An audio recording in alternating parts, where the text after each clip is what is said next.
Voilà, bien le bonjour à tous encore, ceux qui n'étaient pas là encore certainement hier. Voilà, merci à Dieu pour la belle église que vous avez. Ouais. Mais la plus belle, c'est vous.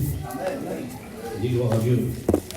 Salomon disait à la Sunamite, tu es belle, c'est lorsqu'elle était sur la terre. Et il dit, tu seras toute belle. C'est lorsqu'on sera dans le ciel. Dis gloire à Dieu. Alors il faut continuer à marcher avec le Seigneur et que le nom du Seigneur en soit béni. Voilà, sans plus tarder, je voudrais faire une introduction par rapport à ce qui va être dit. Je voudrais que nous lisions dans 1 Corinthiens, pour ceux et celles qui ont la Bible.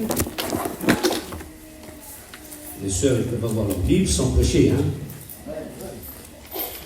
Voilà, je lis dans 1 Corinthiens, chapitre 4, et je vais commencer verset 17. 1 Corinthiens, c'est Paul qui écrit, c'est lui qui a fondé l'église de Corinthe, et il va dire ça. 1 Corinthiens, chapitre 4, verset 17. Pour cela, je vous ai envoyé Timothée, qui est mon enfant bien-aimé et fidèle dans le Seigneur. Amen. Il nous faut qu'on soit fidèles.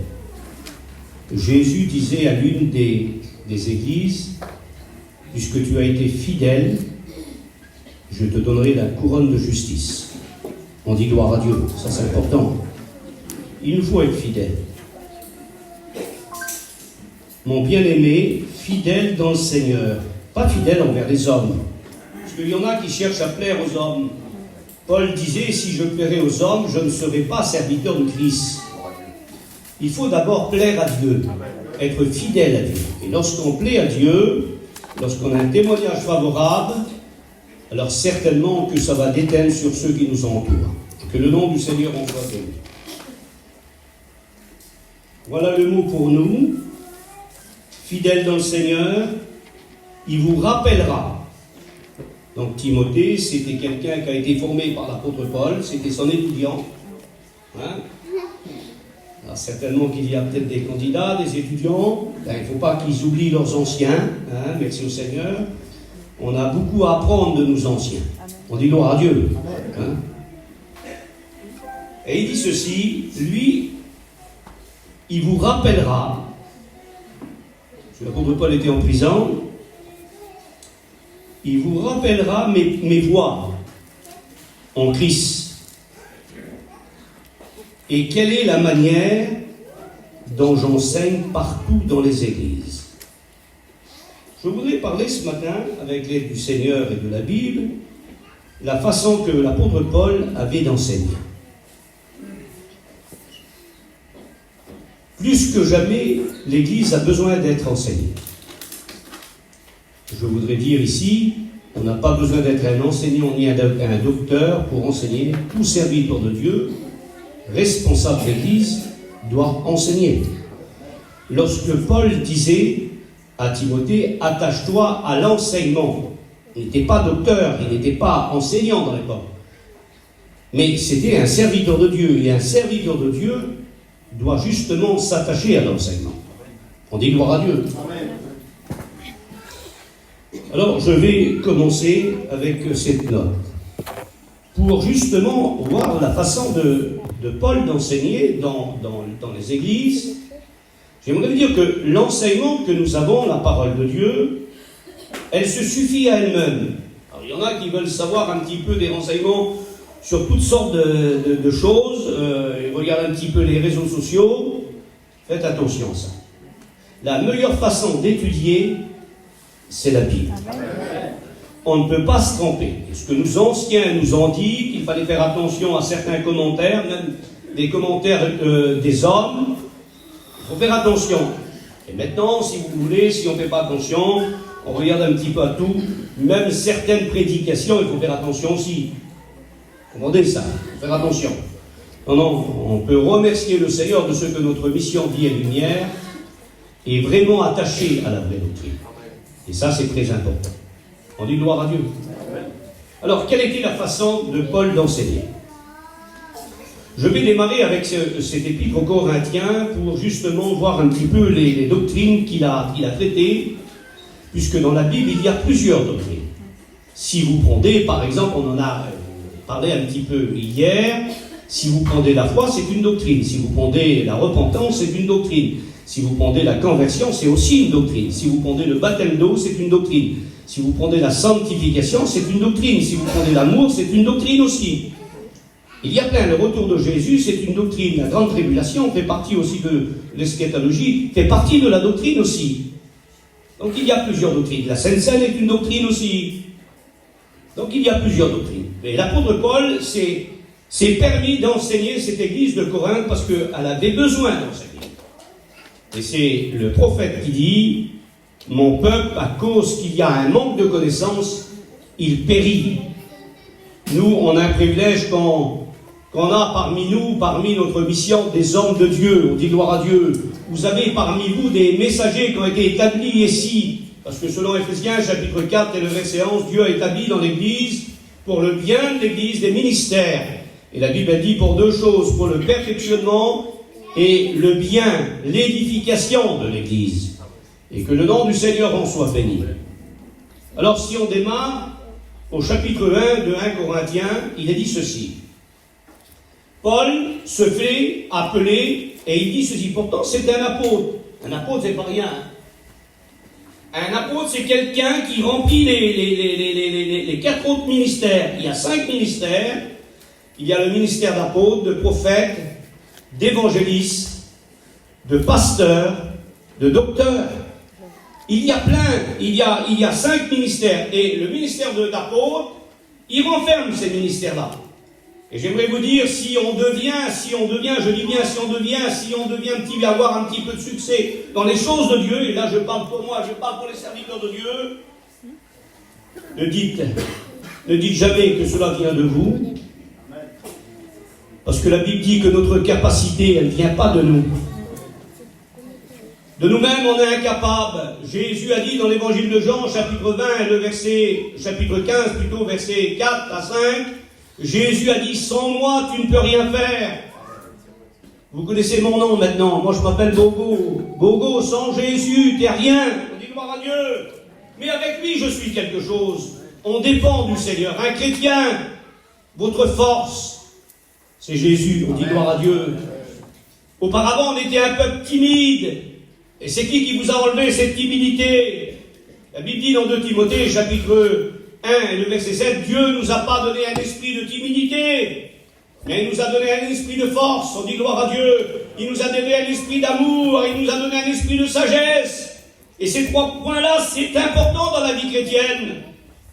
On parle souvent de doctrine, de la grande tribulation, et on parle beaucoup du retour de Jésus. Mais ça, c'est très important. J'aimerais vous dire que le devoir du Saint-Esprit, c'est de te remplir de sagesse. La Bible, elle dit dans Proverbes, chapitre 14, que la femme sage, elle bâtit sa maison. Une femme sage, elle bâtira toujours. Mais la femme insensée, à la renverse de ses propres mains. On doit être aussi, nous, les hommes, des hommes sages, comme Salomon. Salomon a demandé de la sagesse à Dieu. Et plus que jamais, on a besoin d'être sage. On a besoin de savoir comment s'arrêter de parler, où parler, comment parler. Alors merci au Seigneur. Dieu ne nous a pas donné un esprit de timidité, mais un esprit d'amour, un esprit de sagesse, un esprit de force. On dit gloire à Dieu. Le chapitre 1 de 1 Corinthiens, il dit ceci, Paul, appelé à être apôtre. Pourtant, c'en est un. Mais il y a de l'humilité dans l'homme de Dieu. Mes frères, mes sœurs, il faut aussi qu'il y ait de l'humilité. Il se nomme Paul, appelé à être apôtre. Et j'aimerais vous dire que Paul aurait pu se reposer sur son ministère, mais il a besoin de faire des progrès. Il a besoin de continuer à étudier. Il a besoin de continuer à prier davantage. Il a besoin de continuer à marcher dans la sanctification. Il a besoin de plaire à Dieu. Alors il dit Paul, appelé à être apôtre. Ben merci au Seigneur. Vous savez, on peut le dire avec beaucoup de fierté. On l'a surnommé comme ça en plus. Clément Le Cossec, il y en a plein qui qui l'ont connu, mais ceux qui ne l'ont pas connu, on l'appelait l'apôtre des tziganes. Hein? Un homme qui n'était pas de notre origine, n'était pas parmi notre peuple, et cependant il s'occupait de nous. Vous savez qu'est-ce qui a fait que Clément Le Gossec a fait qu'il s'occupe de nous? Ah, certainement que vous le savez, mais j'aimerais vous le rappeler ce matin, parce que Le Gossec c'était un apôtre pour nous. Le Seigneur l'a établi parmi nous. Il a tombé sur le texte où Jésus envoie ses ouvriers, ses serviteurs, en disant, voilà, il y a un festin qui va se préparer, vous allez un petit peu sur les places publiques, et vous inviterez ceux qui sont sur les places publiques, vous allez aussi au carrefour des routes, et vous inviterez aussi ceux que vous trouverez au carrefour des routes. Et il a tombé sur le texte, le Seigneur avait pensé à nous, 2000 ans en arrière, c'est marqué comme ça. Vous irez derrière le long des chemins, et vous inviterez aussi ces gens-là. On dit gloire à Dieu. Et Clément Le Gossec, il a tombé sur la famille Duville, la famille Renard, et il a commencé à leur parler de Jésus. Ça fait quand même pas mal de temps, hein? Plus de 71 ans en arrière, voire même 72 ans, puisque les premiers baptêmes, ça date en 52 à Brest, et ça a commencé.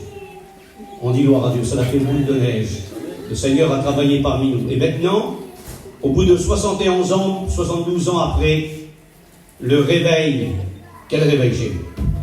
On n'avait pas d'église, on n'avait pas d'école biblique. Maintenant, on a plus de 4 écoles bibliques. On dit gloire à Dieu. Amen. On est plus de 200 000 baptisés par immersion. On dit gloire à Dieu. On est plus de 2500 prédicateurs. Cette année, il y a plus de 200 étudiants qui vont rentrer aussi à l'école biblique. Merci au Seigneur. On a eu aussi le privilège d'acheter le grand chapiteau. Amen, gloire à Dieu. Actuellement, il y a une très grande hangar qui se monte à Gien, à Nevoix, où on pourra accueillir 3000 personnes. Imaginez-vous un petit peu. L'œuvre de Dieu, elle grandit. Il y en a qui disent, ça n'avance pas. Mais si, ça avance. Pourquoi que ça avance? Parce que ce n'est pas l'œuvre d'un homme, c'est l'œuvre du Seigneur. Amen. Je ne sais pas s'il y a certains frères qui ont été enseignés par Le Gossec, mais malgré que c'était un apôtre, lorsqu'il rentrait dans les cours, moi je me rappelle, il venait avec son petit béret. Hein, c'est pas rien. J'aimerais vous dire qu'on soit apôtre, qu'on soit étudiant, on dépend toujours de Jésus. Mes frères, mes sœurs, dépendez de Jésus. Et c'est comme ça que vous continuerez à marcher avec le Seigneur. On dit gloire à Dieu. Alors il se nomme apôtre, ou appelé apôtre de Jésus-Christ. Ensuite, il va s'adresser à une catégorie de personnes. Là aussi, c'est une leçon pour nous. Ça, c'est obligé d'être enseigné. Il faut aussi que les chrétiens ne font pas de préférence. Il ne faut pas qu'ils font de favoritisme. Je le prends à moi, quand même. C'est pas gênant du tout de le dire. Ce matin, vous n'êtes pas venu pour m'écouter à moi. Oh, ça fait plaisir quand même. Mais il y a des personnes qui ont la démangeaison d'entendre des choses agréables. J'aimerais vous dire, avec toute l'humilité que j'ai, et puis le petit peu de sagesse que j'ai, bien que j'en manque, mais tout à l'heure, je ne serai plus parmi vous, moi. Tandis que vous, vos pasteurs seront toujours avec vous. On dit gloire à Dieu. Et c'est ça que c'est important. Alors merci au Seigneur pour le ministère. Mais le plus grand, c'est Jésus. Et aussi, il faut honorer vos ministères aussi qu'il y a chez vous là, parce que c'est très important. Parce qu'ils sont avec vous. On dit gloire à Dieu. Et l'apôtre Paul va dire quelque chose. Il a appris de certains chrétiens, voilà, qu'il y avait un peu de favoritisme parmi l'Église. Mes frères, mes sœurs, il n'en faut pas ça. Je vous dis de la part du Seigneur, c'est un avertissement que je dis ce matin. Il ne faut pas surtout de parti pris. Le parti pris, ça devient grave. Ça devient un grand danger, parce qu'on choisit les hommes. On choisit nos serviteurs. Ah, c'est lui qui prêche, je viens. C'est lui qui prêche, je ne viens pas. Et mes frères, mes sœurs, c'est parce qu'il y a un manque de maturité si on raisonne comme ça. Non, je viens à la réunion. Je viens pour écouter la parole de Dieu. Je viens parce qu'il y a certainement un mot pour moi. Ça vous a jamais arrivé de venir et il y a un cantique qui est chanté et d'un seul coup vous êtes touché par le cantique. Ah, le cantique ne remplacera jamais la parole de Dieu. Non, non, mais on peut être touché à la réunion.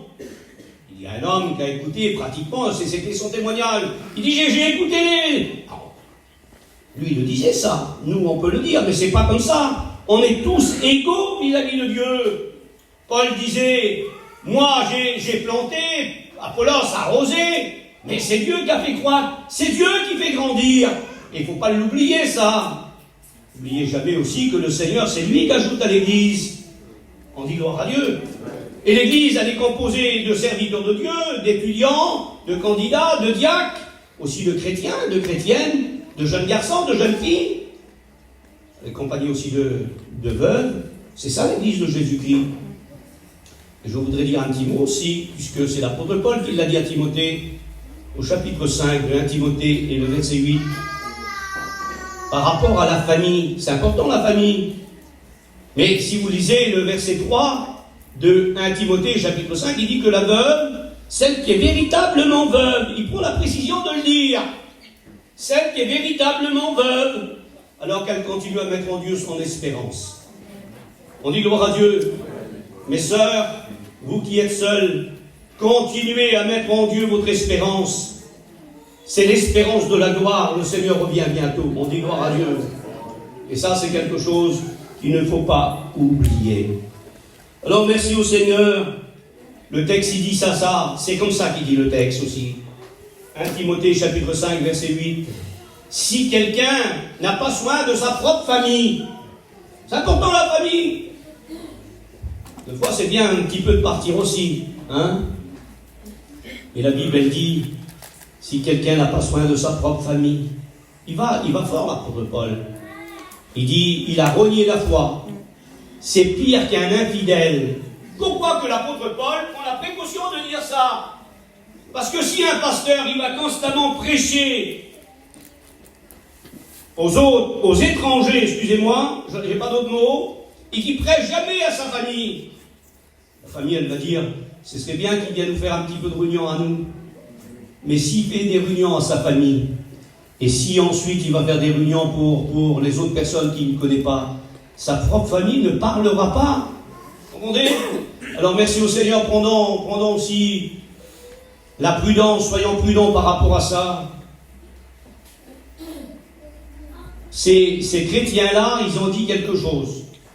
Et que Dieu fasse que ça ne soit pas parmi cette église, avec tout le respect que je dois à mes frères serviteurs de Dieu, mais c'est un avertissement. Je ne dis pas que vous l'êtes. Mais ne faites pas de parti pris. Il y en a qui ont dit, nous, on est de Paul. Pas rien l'apôtre Paul. Hein. L'apôtre Paul a écrit 13 épîtres. Ah oui, moi je suis pour lui. Quand c'est lui qui prêche, je viens à la réunion.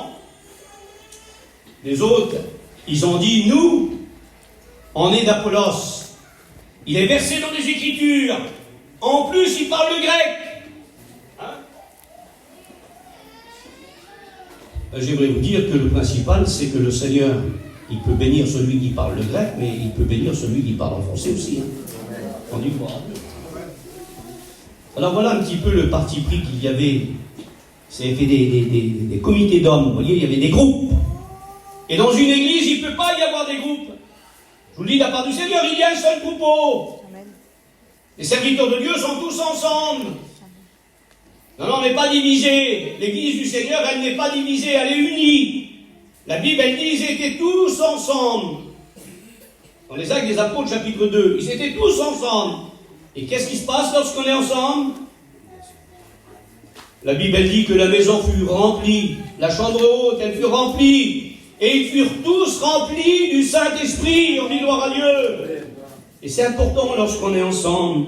Merci au Seigneur. Je voudrais dire ce matin, avec tout le respect que je vous dois, n'essayons pas de prier si on n'est pas ensemble. La Bible, elle dit ça, c'est Jésus qui dit, il ne peut pas se tromper. Matthieu 18, verset 21, il ne peut pas se tromper, à 22. Il dit, si deux s'accordent pour demander quelque chose, c'est la prière, la demande. Si deux s'accordent, elle lui sera accordée. On dit gloire à Dieu. Oui, mais il faut s'accorder. S'il n'y a pas d'accord, alors il n'y a pas de bénédiction. Alors faisons attention à ça. Alors il y en a qui ont dit, moi je suis de Paul, je suis d'Apollos, parce que lui il parle le grec, c'est très bien. Et les autres, ils ont dit, nous, on est pour le plus ancien. Un autre groupe. On est pour l'apôtre Pierre. On est pour Céphas. Céphas, c'est le premier.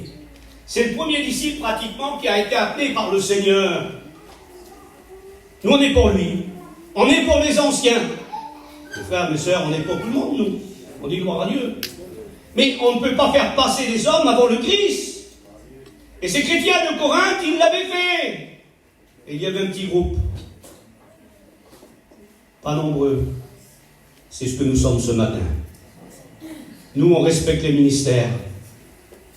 Mais moi, je ne suis pas pour Paul, je ne suis pas pour Pierre, je ne suis pas pour Apollos. Moi, je suis pour Christ. Amen.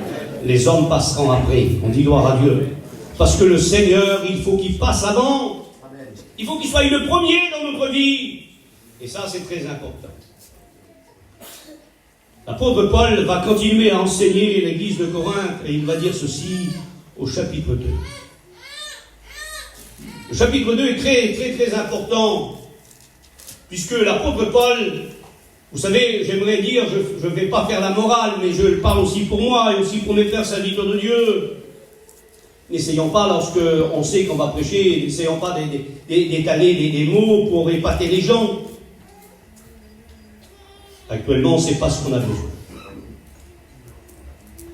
Il y a trop de brebis qui sont faibles, trop de brebis qui sont malades, physiques comme spirituelles. Il y a des brebis blessées aussi, vous lirez ça dans Ézéchiel, chapitre 34.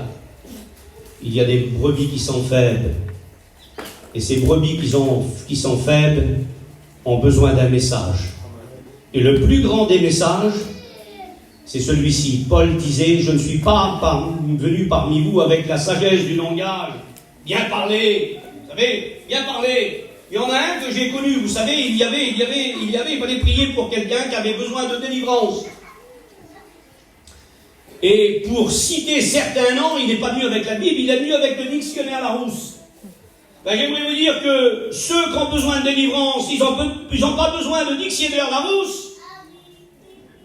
Ce qu'ils ont besoin, c'est de l'intervention de Jésus. On dit gloire à Dieu. Et l'apôtre Paul a dit, je ne suis pas venu parmi vous avec la sagesse du langage, mais je suis venu parmi vous avec une démonstration de puissance et d'esprit. On dit gloire à Dieu. Mes frères, deux grandes choses, être biblique et être animé du Saint-Esprit pour prêcher la parole de Dieu. Si lorsque les cœurs sont vivement touchés, la Bible dit que lorsque l'apôtre Pierre fut rempli du Saint-Esprit, il s'est mis à prêcher. Et les cœurs ont commencé à être touchés par la parole de Dieu. Si on veut que nous chrétiens, si on veut que nous nous convertis, soyons touchés par la parole de Dieu, il faut qu'on soit des hommes aussi bibliques, des hommes de doctrine, mais aussi des hommes animés du Saint-Esprit. Et ça, c'est très important. C'est le chapitre 2. Le chapitre 3, l'apôtre Paul va parler de 3 sortes d'hommes. Les 3 sortes d'hommes que vous avez certainement lus sur le chapitre 3 qui va le dire. Paul parle de l'homme naturel, c'est l'homme qui ne connaît pas Dieu, c'est l'homme adamique, c'est celui sans Dieu, il ne connaît pas Dieu lui, c'est l'homme naturel. Attention, il y a l'homme charnel. Et l'apôtre Paul veut justement enseigner celui qui est charnel à devenir spirituel. C'est la 3e étape de l'homme. J'aimerais vous dire avec toute l'importance de la parole de Dieu, on n'est pas des hommes naturels, on n'est pas des hommes charnels, on est des hommes spirituels. On dit gloire à Dieu. Mais comment devenir un homme spirituel? Si vous lisez l'évangile de Jean, chapitre 15, pour être spirituel, il y a plusieurs notes. C'est tout un enseignement pour être spirituel. Vous savez, c'est pas simplement de dire, moi je viens à la réunion de prière, je prie, je suis spirituel. Attention, tu peux prier, mais un homme spirituel, j'aimerais vous dire de la part du Seigneur, un homme spirituel, c'est comme ça. La Bible, elle dit ceci. Tout serment, Jésus dit ça, tout serment qui est en moi, il faut déjà vivre en Jésus. Et le texte, on devrait l'interpréter autrement, parce que c'est comme ça. Avant de demeurer en lui, il faut que Jésus demeure en nous. Il faut qu'il prenne toute la place en nous. Pour devenir spirituel, c'est ça. Parce que ça s'appelle aussi, on ne peut pas devenir spirituel si on n'est pas né de nouveau. On ne peut pas être spirituel si on n'a pas été convaincu par le Saint-Esprit. Pas simplement de lire la Bible, pas simplement que prier, ça va beaucoup plus loin que ça. Non, non, un homme spirituel, une femme spirituelle, c'est quelqu'un qui a compris les choses de Dieu. On dit gloire à Dieu. Elle sait comment éviter les conversations vaines et inutiles. On n'a pas le temps de parler, on fait attention. C'est ça un homme spirituel, c'est ça une femme spirituelle. Notre langage n'est plus le même. On a dit de l'apôtre Pierre, ton langage te fait reconnaître. Le langage n'est plus pareil. On ne parle plus comme avant. Auparavant, on parlait de n'importe quoi. Et maintenant, il y a une modération dans notre langage. Il y a de la sobriété dans notre langage. On fait attention à ce qu'on dit. Alors faisons attention. Oui, pour être un homme spirituel, une femme spirituelle, il faut demeurer en Jésus. Et la Bible, elle dit que celui qui est spirituel doit porter du fruit. Pas un petit peu de fruits, mais porter beaucoup de fruits. Et pourquoi porter beaucoup de fruits? Alors c'est Jésus qui le dit. Si vous portez beaucoup de fruits. Jean chapitre 15, versets 7 à 8. Si vous portez beaucoup de fruits, c'est ainsi que mon Père sera glorifié. Voulez-vous glorifier Dieu? Alors deux fois on dit, nous on ne le fait pas la prière, je te glorifie. Ce que le Seigneur voudrait, c'est trouver du fruit en toi. Et c'est quoi le fruit? On en parlait certainement un petit peu après par rapport à l'amour, puisque le texte continue. Je ferme la parenthèse parce que ça va aller trop loin. Alors on n'est pas des hommes naturels, on n'est pas des hommes charnels, on est des hommes spirituels. On dit gloire à Dieu. Surtout l'époque qu'on vit, là, il faut être spirituel, mes frères, mes sœurs. Il ne faut pas non plus dire, moi je suis spirituel, je prophétise. Attention.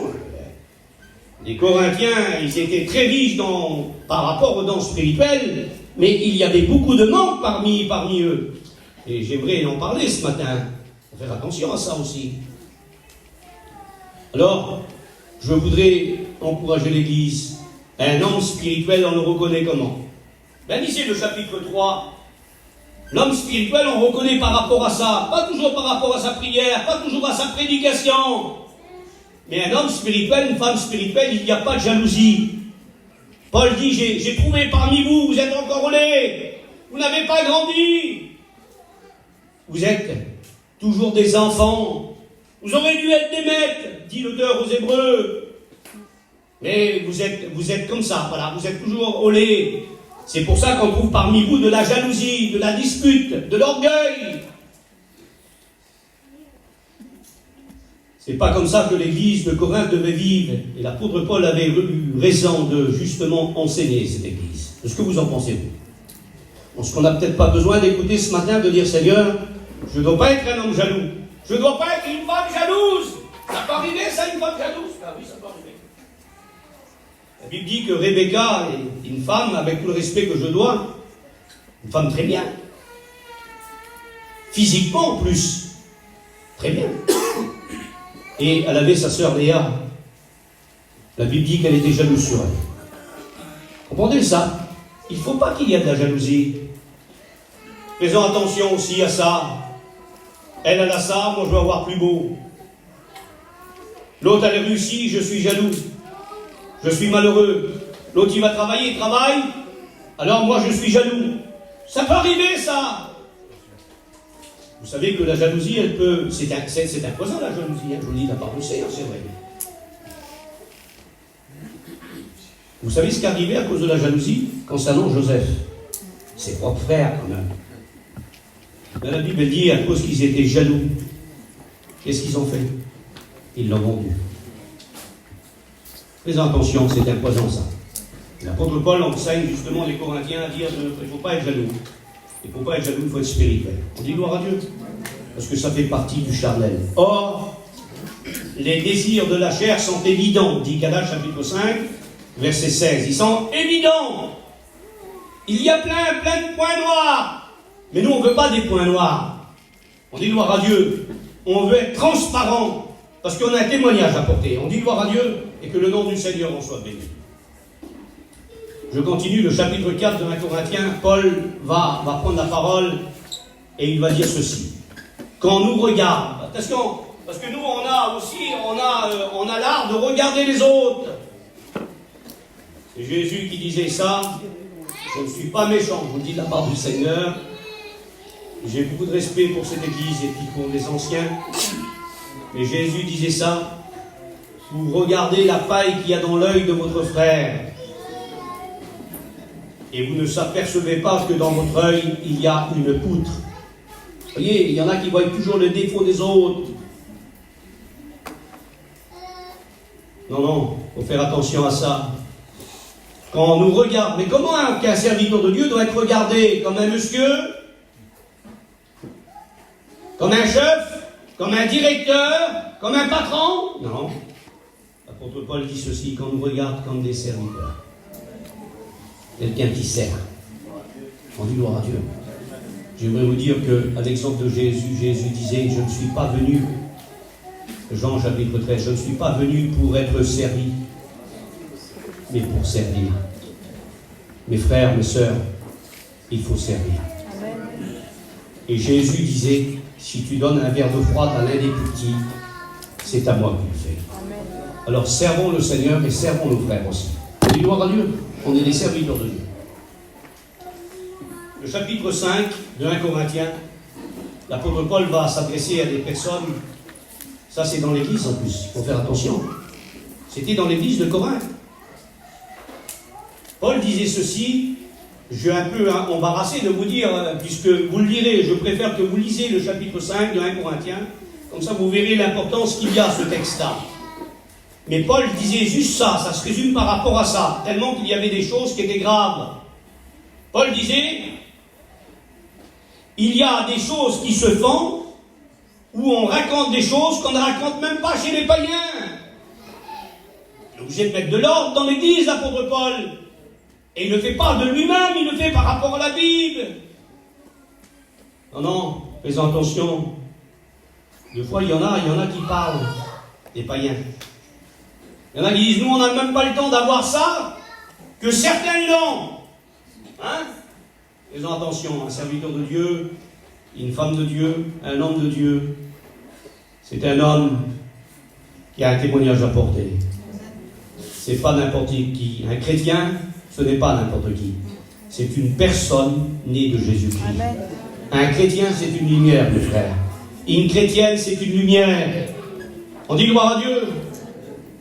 Ensuite, il y a le chapitre 6. Je ne peux pas parler trop longtemps sur les chapitres, mais le chapitre 6, il disait ceci, et ça c'est un danger aussi de le faire. Ça peut arriver qu'il peut y avoir un conflit. Ne le faisons jamais, ça. La Bible, elle dit qu'il y en a, au chapitre 6, il disait, plaidant devant les païens, il y en a qui prenaient pour résoudre leurs problèmes, ils prenaient justement à témoin des païens. Des personnes qui n'appartenaient pas à Dieu, des personnes qui n'appartenaient pas à Christ. Alors là, c'est grave après. Alors faisons attention à ça. Non. La Bible, elle dit, un seul témoin ne suffira pas. Et si on veut traiter quelque chose, il faut que ce soit sur la déclaration de 2 ou 3 témoins. Mes frères, mes sœurs, on n'est pas une église qui juge. Jésus disait, ne jugez pas afin que vous ne soyez pas injugés. On juge trop par rapport à l'apparence. Et dans 1 Samuel chapitre 16 et le verset 7, Dieu ne regarde pas l'apparence, il regarde au cœur. On dit gloire à Dieu. Et ça, c'est très important. Je passe le chapitre 6, je viens au chapitre 7.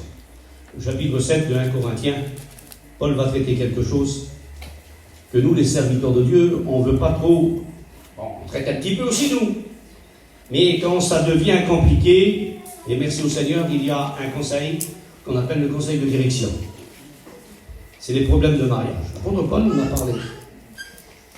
Le mariage, c'est Dieu qui l'a institué. Vous dites pas gloire à Dieu. Dieu a institué le mariage, oui. Parce que Dieu a dit, dans Genèse chapitre 2, verset 7, Il n'est pas bon que l'homme soit seul. Je lui ferai une aide. Mes sœurs, savez-vous que vous êtes des aides pour votre mari? Amen. Le vrai nom d'une femme, c'est pas femme, c'est Adam qui lui a dit « Je l'appellerai femme ». Quel dommage. Il a dû laisser appeler toujours aide, parce que dans le mot aide, il n'y a pas de négatif, il n'y a que du positif.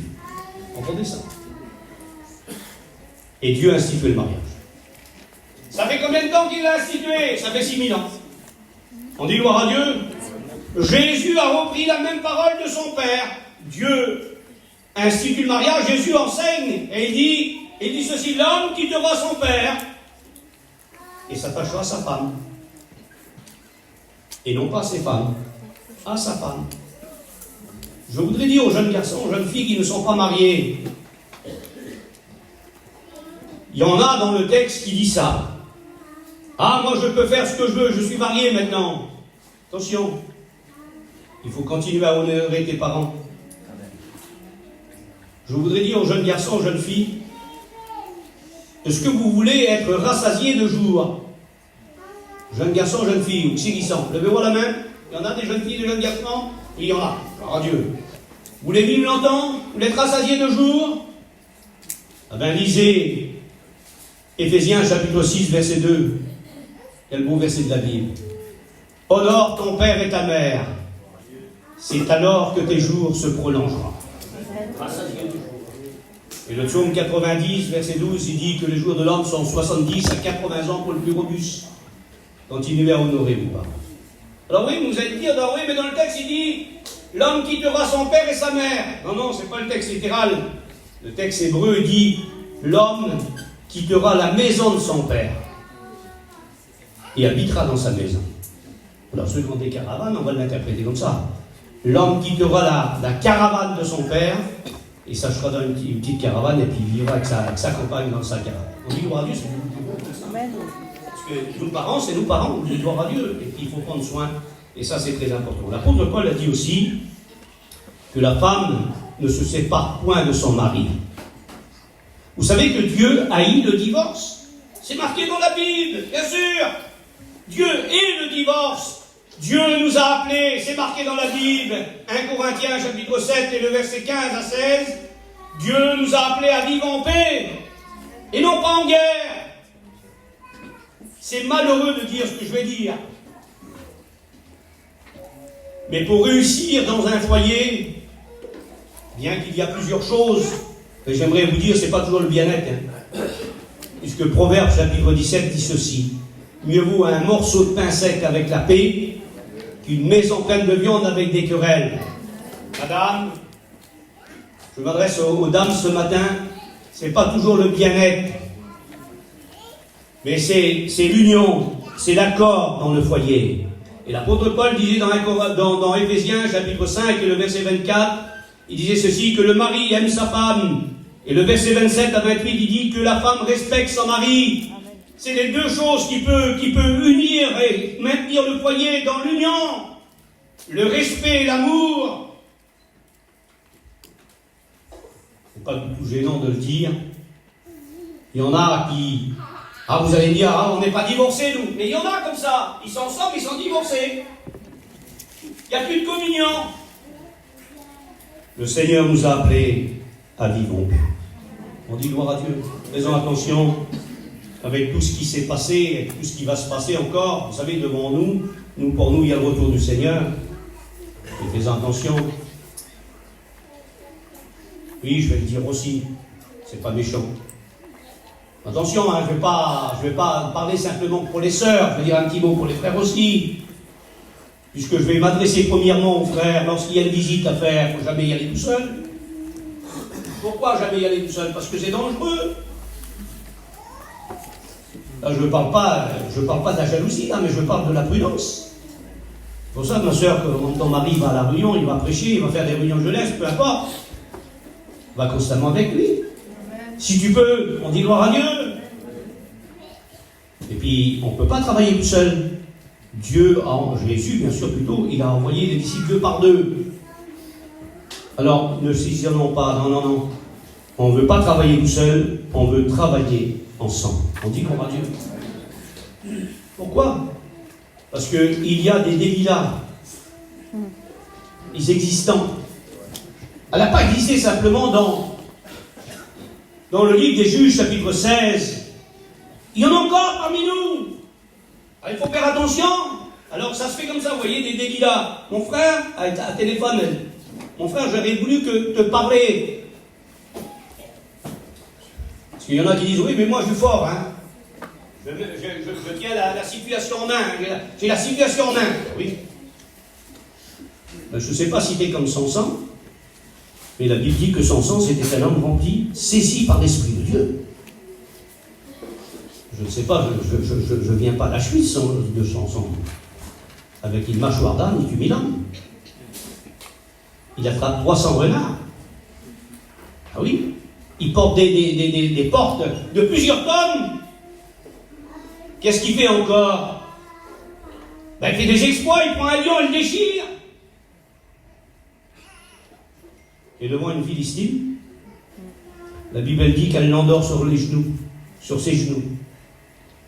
Et il dévoile quelque chose qu'il n'aurait jamais dû dévoiler.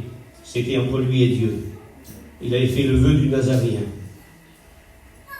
Aucun droit de dire ce qu'on a résolu avec Dieu. Non, non. Et la Bible dit qu'il va lui ouvrir son cœur. Quel danger. Et la Bible dit, écoutez bien, quel aveuglement. C'est pas quelque chose que je dévoile, hein. Il y a même des prédicateurs qui continuent à prêcher.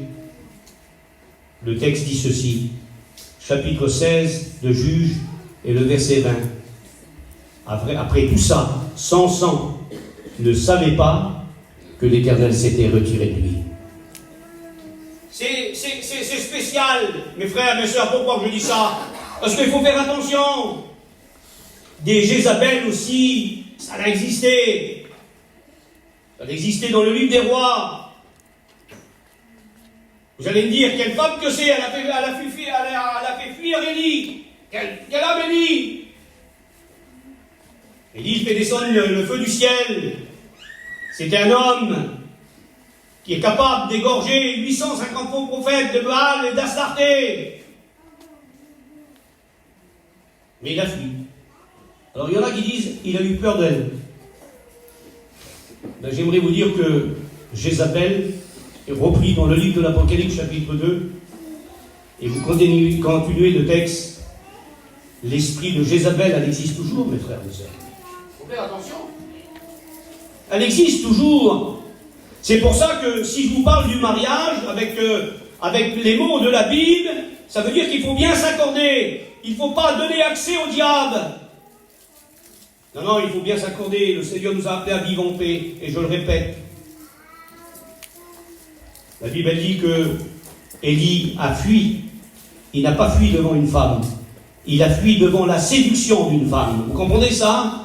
Ben, j'aimerais vous dire de la part du Seigneur, lorsqu'une sœur, elle l'appelle et qu'elle dit, mon frère, je voudrais te parler. Ben, ma sœur, je vais venir avec ma compagne. Non, non, c'est à toi que je veux parler. Ben, je vais venir avec un serviteur de Dieu. Non, non, je voudrais parler qu'à toi seul. Ben, soyez plutôt comme des Joseph. Devant la femme de Potiphar. La Bible dit qu'elle a voulu essayer de le séduire. Elle a eu son vêtement, mais elle n'a pas eu son cœur. On dit gloire à Dieu, parce que c'était un homme sage, c'était un homme rempli, animé du Seigneur, et un homme très prudent. Faisons attention à ça. On continue un petit peu. Vous comprenez là? Alors le chapitre 8. Le chapitre 8, c'est quelque chose de formidable. La Bible, elle dit que la connaissance, Paul dit ça, la connaissance sans l'amour, elle enfle. Quelle connaissance que j'ai? Je parle comme ça, je parle telle langue, non.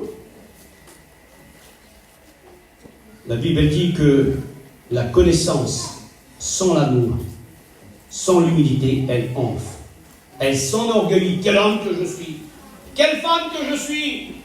Non, non. Soyons des hommes et des femmes humiliés. Amen. On dit gloire à Dieu. Le chapitre 9, l'apôtre Paul dit ceci, il va dépendre son apostolat, son ministère. Et je dis juste simplement ça. N'essayons pas de nous défendre si on a tort. Il y en a qui ont tort, ils veulent avoir toujours raison. C'est l'attitude d'une orgueilleuse, c'est l'attitude d'un orgueilleux. Moi j'ai raison. Ou il y en a qui vont dire c'est une petite jeune. sa haine de s'abaisser. J'apprends dans la Bible où il est dit que la femme, celle qui est un petit peu âgée, pas trop méchant, l'apôtre Paul, celle qui est un petit peu âgée, apprend aux jeunes dames.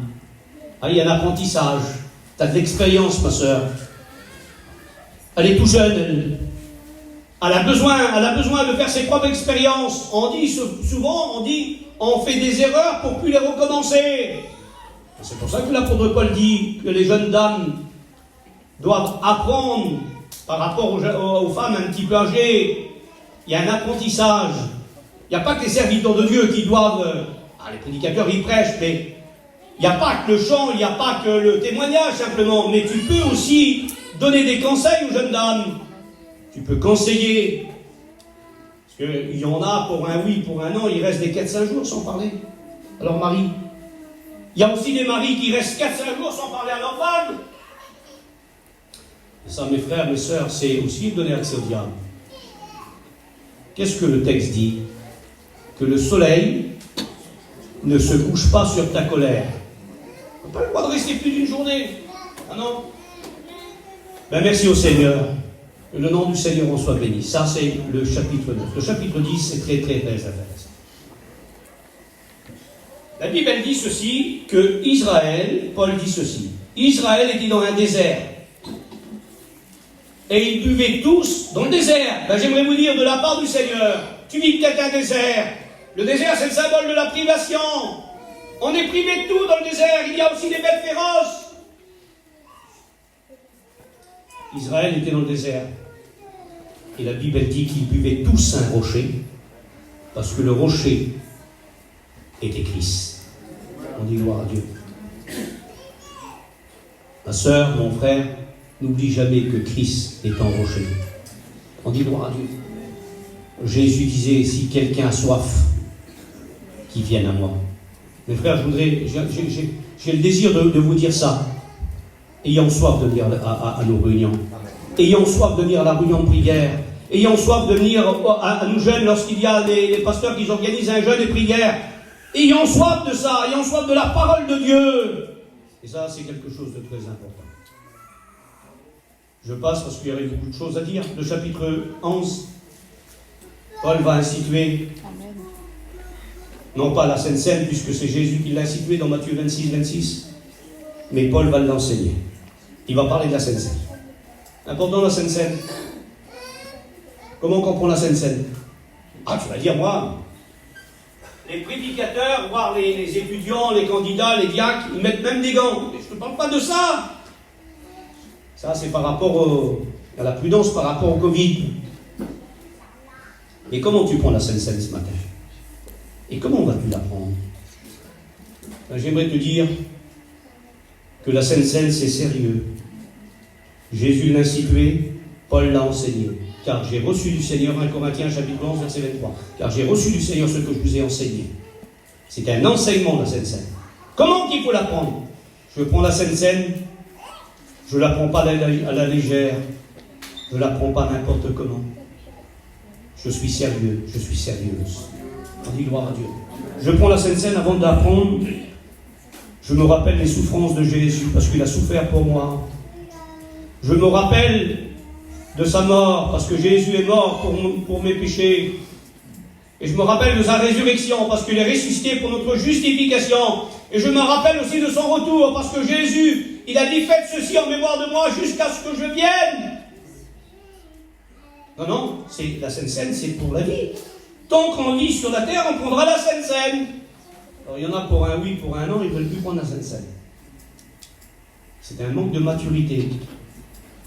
Demande pardon au Seigneur et prends la Sainte Seine. On dit gloire à Dieu, parce que dans la Sainte Seine, il y a tout un message. On dit gloire à Dieu. Le chapitre 12 de 1 Corinthiens, il est dit ceci. Paul va parler maintenant des dons spirituels. Important les dons spirituels. Hein? Amen. Vous pouvez pas? Voilà, il est 11h, je continue encore un petit peu. Amen. Je continue un petit peu. Alors, les dons spirituels sont au nombre de combien? Ah, certainement, tout le monde le sait. Vous allez me dire, ils sont au nombre de 9. Il y a 9 dons spirituels. L'apôtre Paul, va enseigner les dons spirituels. Et il va dire qu'il y a 9 dons.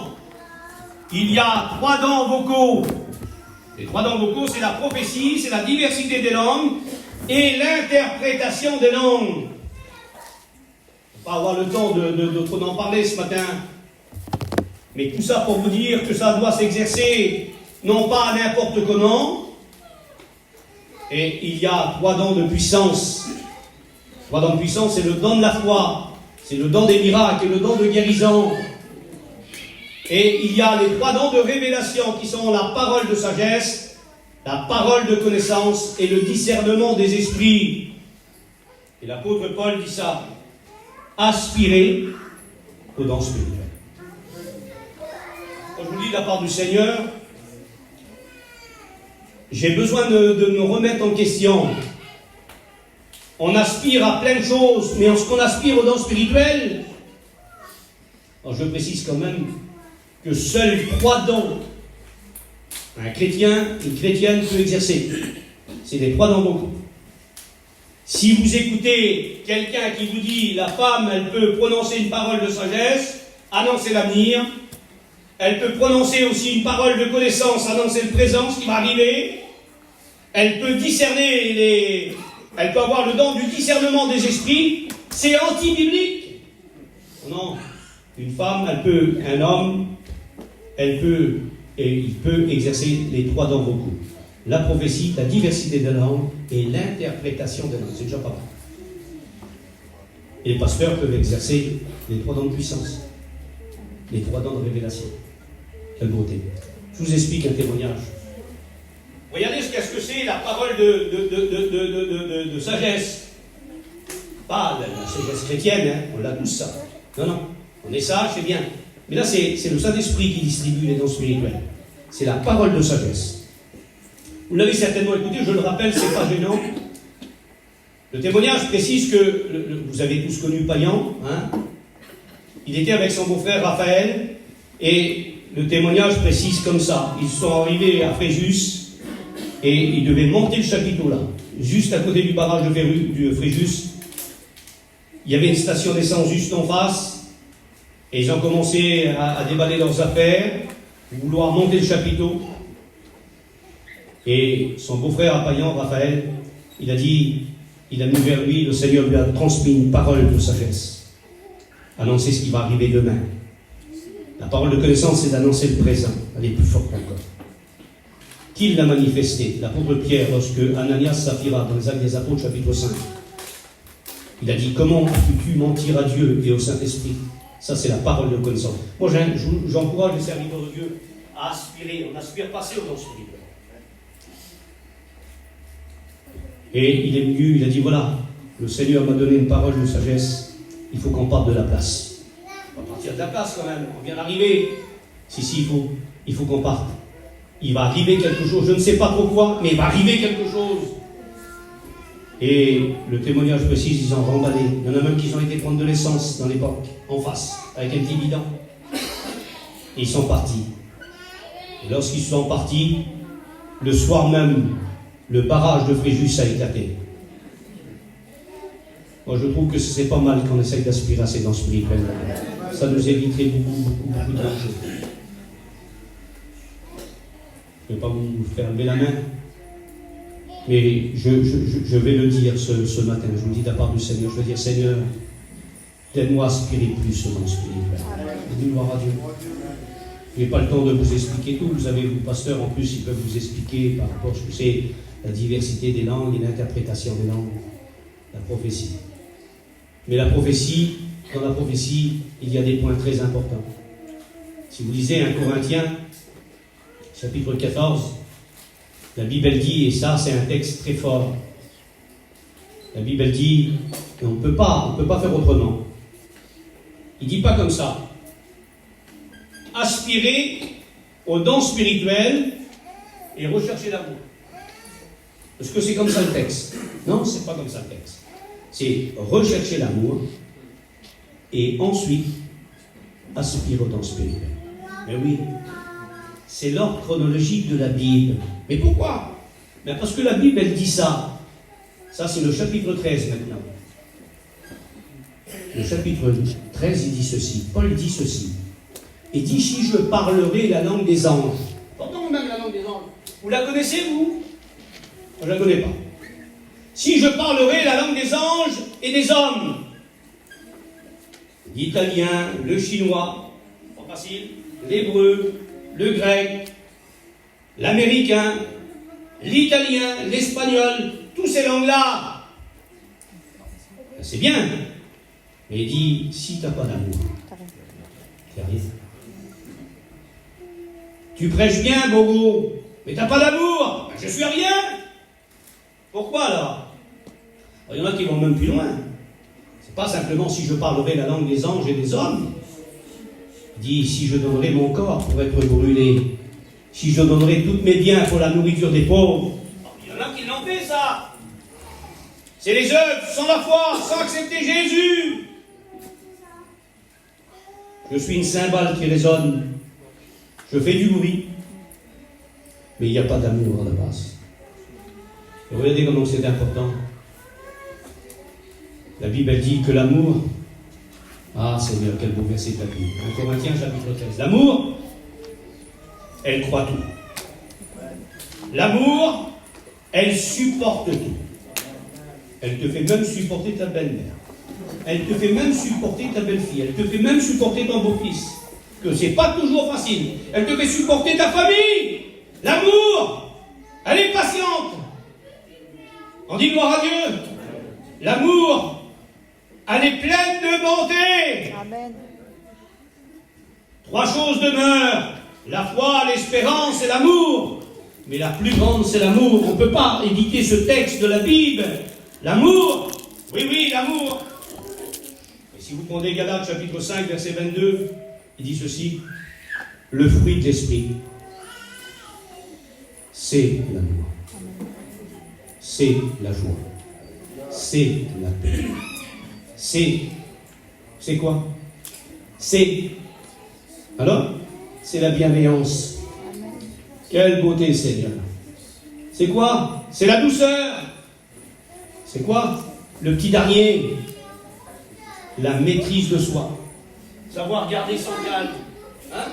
On va essayer de garder son calme. Hein? Quand quelqu'un te dit quelque chose de blessant, elle m'a blessé, tu répliques tout de suite. Dommage, dit Ali. J'aurais pas cru qu'elle était comme ça. Non. On n'a peut-être pas tous les dons spirituels, mais on a le fruit de l'esprit. Amen. On dit gloire à Dieu. Et la Bible, elle dit que l'amour, elle n'est point envieuse, elle n'envie pas les choses des autres. L'amour, ce n'est pas une chose. L'amour, c'est une personne. C'est le caractère même de Dieu. 1 Jean, chapitre 4, verset 8. Dieu est amour. Amen. On dit gloire à Dieu. On n'aurait peut-être pas besoin de plus d'amour, parce que l'amour s'augmente. Alors de l'amour pour qui? Est-ce que tu n'aurais peut-être pas un petit peu plus d'amour pour ton mari? Et dire, Seigneur, j'ai besoin de prier pour que mon amour augmente, parce qu'il y a des choses que je ne supporte plus. Hein? Elle ronfle, je ne supporte pas. Hein? La façon de s'habiller, je ne supporte pas aussi. L'amour, elle supporte. On dit gloire à Dieu. L'amour, elle nous fait supporter ceux qui sont autour de nous. Amen. Amen. Ça, c'est les textes de la Bible de l'Épître aux Corinthiens. Et le chapitre 15, il est dit ceci. Le chapitre 15, il nous est parlé de la résurrection de Jésus. Est-ce que vous y croyez que Jésus est ressuscité? Amen. Bien sûr qu'on y croit. Il est dit au chapitre 15, verset 14, si Christ n'est pas ressuscité. Toute l'importance de la résurrection. Si Christ n'est pas ressuscité, voilà l'enseignement de Paul aux Corinthiens. Si Christ n'est pas ressuscité, notre foi est vaine, notre prédication est vaine. On est les plus malheureux des hommes. On n'a pas d'espérance. Nos péchés n'ont pas été effacés. On serait encore dans nos péchés. Et gloire à Dieu. Christ est ressuscité. On dit gloire à Dieu. Et dans 1 Corinthiens, il est dit ceci. Et comment les morts ressuscitent-ils? Et avec quel corps viennent-ils? On en a parlé un peu hier. Il y a l'importance de la résurrection de Jésus, mais il y a aussi la résurrection de nos bien-aimés. il y a aussi le changement de nous lorsque le Seigneur va revenir.